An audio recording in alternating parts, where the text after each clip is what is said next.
Today, we'll talk about a few twists for the new High Limit Sprint Car series that were announced yesterday, and I dove into their just released rulebook so you don't have to. Let's go.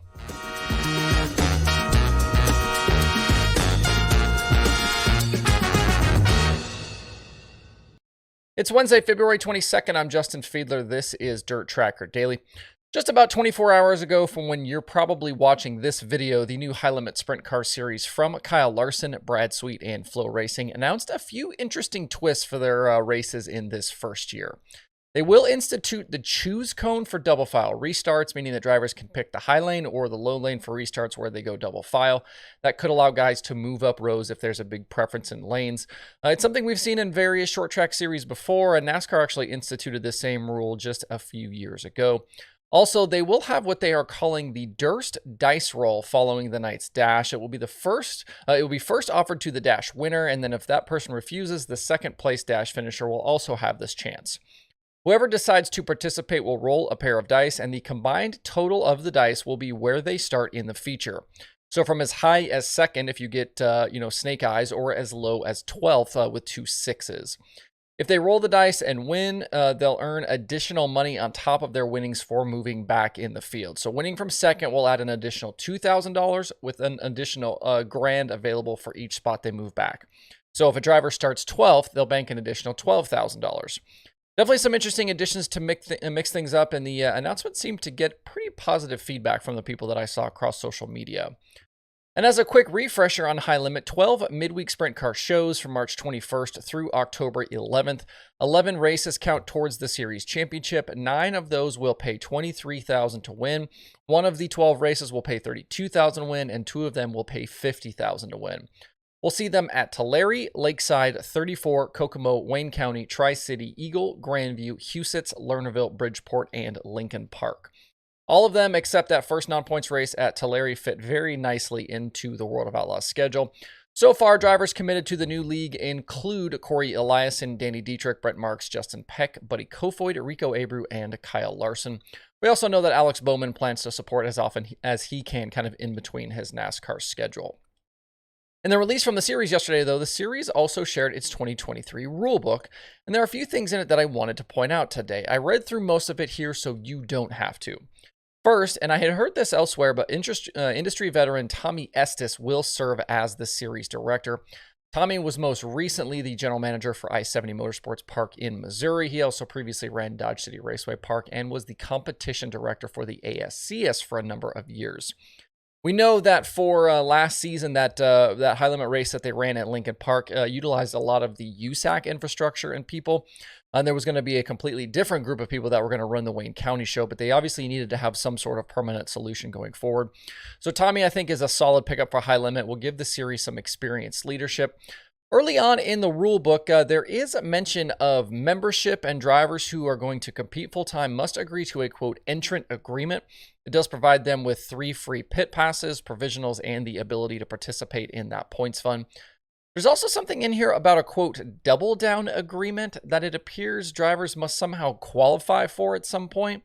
I did some searching around and I can't find anything about this that's been mentioned publicly, so there could potentially be more announcements coming from the series about other additions here. I don't know if this is another point fund, a way to earn more money. I'm not sure what this is, but something we'll have to keep an eye on going forward. Drivers who do not intend on running full-time are not required to fill out any of that membership paperwork. High Limit will have both an owner and a driver championship, just like we see with the World of Outlaws. Also, fire suppression systems have been a point of contention between sanctioning bodies and teams in recent months, and this rulebook just says they are, quote, highly recommended for 2023, so not required like a lot of the other series and tracks around the country. And for a series that's owned by a couple of drivers, that would kind of seem to make sense. If the drivers are not super stoked about this, then it would make sense that these guys would not institute that rule as a requirement. Looking through the format for race nights, nothing crazy there, pretty traditional, and basically what we saw at the first High Limit show in 2022. 2 laps of qualifying. Heat races will be set straight up by those time trials, no inverts. They'll run a dash for programs with 3 heats and above. 49 cars or more will utilize non-qualifier races to add cars to the tail of heats. Very similar to the Outlaw setup. I mentioned the choose cone and double file restarts and 2 minutes allowed in the work area. The point structure is different than we see with the Outlaws and All-Stars. Instead of 150 points for a win, it's 100. Second gets 95 points, third 92, then 2 points less per position down to ninth. And then from there down through the field, it's a 1 point difference per finishing spot. Teams outside the feature will get 60 show-up points for being at the event. The difference in the points per spot, though, shouldn't really change things. Consistency, running up front regularly will still be required, just like we see with a lot of the other dirt racing series. The rest of the tech stuff in the rules is the same standard stuff across sprint car racing as you'd expect. Even some of the same drawings got used.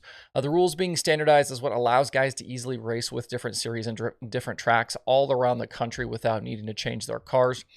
There was some question about the tire rules that are in here, though, and I saw Ayrton Jennison tweeted at them asking about it. The initial posting of the rule book and the link you can still find in the release does not make mention of the new sprint car tires from Hoosier. There's actually a different link you can click. If you click the rulebook link in the top nav at highlimitracing.com, an updated version has been posted that does include the new tire rules, and they will be used as of April 1st. One other thing I wanted to point out from the rulebook is the operating company. The book itself is copyright K&B Promotions LLC, which can only mean Kyle and Brad. Makes sense. So there you go, the major bullet points from the High Limit Rulebook. A lot of what you saw last year will be similar this season. A lot of the same formats and things like that. None of that stuff is changing, but there's still a few question marks, like I said here, that we can, maybe look forward to in the future for some different announcements. But a few interesting tidbits in there. Most of it pretty standard for sprint cars. You can check out the full rulebook for yourself over at highlimitracing.com. Around the other dirt racing podcasts this week, Winged Nation has Sam Haverteep and Brian Kemenaugh. Open Red has Annika Kozer. I get asked all the time about the sprint car sunset photo that you can see in my shot to my left, and Annika is the artist. You can check out that Open Red episode for more on what she's done. She sells these prints, and actually because of her being on this and my mention of this, it sounds like maybe she's put this print back on sale. So go check that out. All Gas No Brakes has recent episodes with Christian Hanger, Dylan Thornton, Caden Reynolds, Jensen Ford, and Mike Knuckles. Hoagie's Garage has Jack Dover and Sean Thomas. Dunwich on Dirt has John Ruggiero Jr., and there are new episodes of The Dirt Reporters, The Dirt Nerds, Dirt Tracks and Rib Racks, and Dirt Track Confessions. To see all of these shows, all of these episodes, head over to dirttracker.com/podcast. If there's something out there that you know that I don't have listed, feel free to reach out to me, either DM on social media, leave a comment on this video, or drop me an email. I'd like this list to always be as up to date as possible. And there are 3 shows on today's streaming schedule. Speed Sport TV has the only live racing action with the start of North Carolina Speed Week from Fayetteville Motor Speedway. That one features a few different classes, late models, modifieds, legends.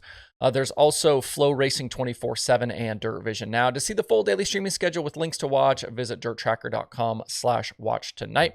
Hope you guys have a good Wednesday out there. We'll be right back here tomorrow for more.